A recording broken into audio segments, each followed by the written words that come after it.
OCI కార్డుదారులకు కొత్త rules 2026 పౌరసత్వ మార్పులు. మీ దగ్గర ఓసీఐ కార్డు ఉందా? లేదా విదేశాల్లో ఉంటూ భారత పౌరసత్వంపై ప్లాన్ చేస్తున్నారా? అయితే ఈ అప్డేట్ చాలా కీలకం. కేంద్ర ప్రభుత్వం 2026 పౌరసత్వ నిబంధనల మార్పులు ప్రకటించింది.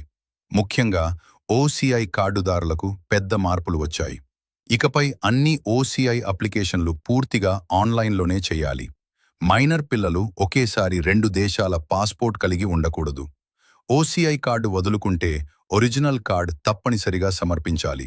కొత్తగా ఈఓసీఐ అంటే డిజిటల్ కార్డ్ కూడా అందుబాటులోకి వచ్చింది. అలాగే బయోమెట్రిక్ డేటా ఇవ్వాలి.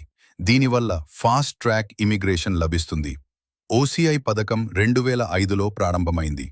భారత సంతతికి చెందిన విదేశీయులు దీనికి అర్హులు. కానీ పాకిస్తాన్, బంగ్లాదేశ్ లింక్ ఉన్నవారు అర్హులు కారు.